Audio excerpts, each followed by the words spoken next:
Bonsoir. Bonsoir. Bamako accuse donc cette société canadienne de ne pas respecter les clauses de l'accord établi en septembre dernier. Barrick Gold nie les faits. Comment voyez-vous l'évolution de cette affaire et quels ont été les termes initiaux de cet accord? Il me semble de toute évidence que c'est un sujet important parce que c'est la clé de voûte de l'économie malienne. Ce qu'il faut savoir, c'est que l'exploitation de l'or au Mali est un des principaux moteurs de l'économie du pays. Le Mali est l'un des plus grands producteurs d'or en Afrique. Cependant, les principales entreprises minières qui exploitent l'or malien sont étrangères. Donc, on peut citer le cas de Barrick Gold Corporation, qui exploite la mine de Loulo et puis de Gounkoto, l'une des plus grandes au Mali. On peut également citer B2 Gold Corporation, qui exploite la mine de Fekola, également Anglo Gold Ashanti, qui exploite la mine de Morila, et également Resolute Mining Limited, qui exploite la mine de Siaman. Alors, l'élément important de cette exploitation, c'est que le Mali ne détient que 10 à 20% des actions, ce qui suppose que 80 à 90% de la part du marché est dans les mains de ces entreprises étrangères.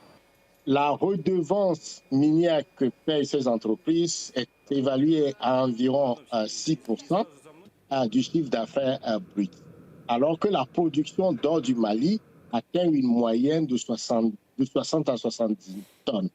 Et cela représente 75% des recettes d'exportation du pays et contribue, n'est-ce pas, à environ 10% du PIB.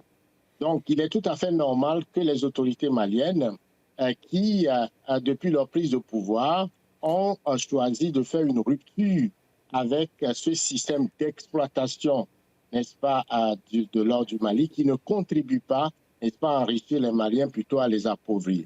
Et donc, leur volonté d'aller vers une souveraineté économique positionne le secteur de l'or comme stratégique, puisque ce secteur-là est le moteur même des actifs tangibles qui soutient la monnaie, en tout cas qui soutient la grande monnaie, ce que par exemple les BRICS sont en train de ce nouveau virage que les BRICS sont par exemple en train de faire. Donc, il me semble de toute évidence que oui, l'entreprise Barrick Gold Corporation veut rester dans l'ancienne formule, ne veut pas justement revoir, n'est-ce pas, ses engagements, respecter ses engagements pour pouvoir augmenter la part qui revient à l'État malien et donc au Mali dans la répartition des recettes issues de l'exploitation de ces minerais précieux.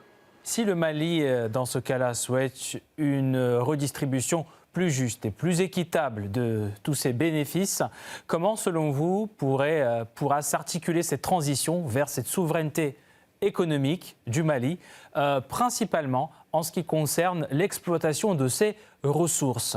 Puisque quand on parle d'exploitation, on parle de technologie, on parle de savoir-faire. Il y a beaucoup de pays sur le continent africains qui sont malheureusement confrontés aujourd'hui à ce problème. On peut citer le Sénégal qui a présenté son plan de transition jusqu'en 2050 vers une souveraineté. Alors, comment s'articule ce passage?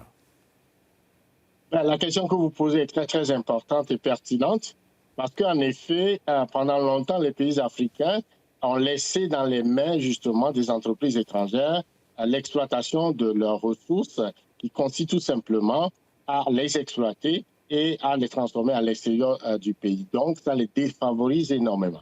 Et donc, ce nouveau changement de paradigme économique qu'enclenchent surtout les pays envers la souveraineté économique les amène justement, dans le cas du Mali, dans le cas de l'exploitation de l'or, à aller vers la nationalisation de ces mines, ce qui suppose tout simplement l'augmentation de la part des actions qui appartiennent à l'État malien, à l'augmenter à partir, par exemple, de 10 à 20%, à 49%, à 51%, de façon à disposer la majorité des parts dans l'entreprise.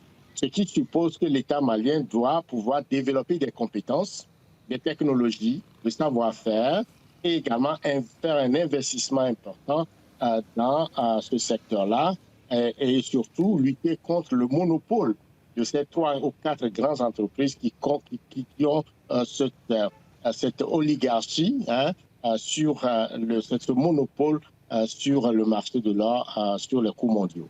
Et donc, c'est quand même un travail à faire, un horizon, mais ce n'est pas impossible. Il suppose d'avoir la volonté politique de pouvoir également faire des partenariats privés et public-privé pour pouvoir arriver à assurer justement que l'importance des ressources issues de ce secteur stratégique puisse bénéficier à l'État malien pour qu'enfin il puisse soutenir, n'est-ce pas, les investissements dans le domaine de l'infrastructure, des infrastructures dans le domaine de la santé, de l'éducation, en tout cas, pour augmenter la courbe d'indifférence, le niveau de vie des Maliens.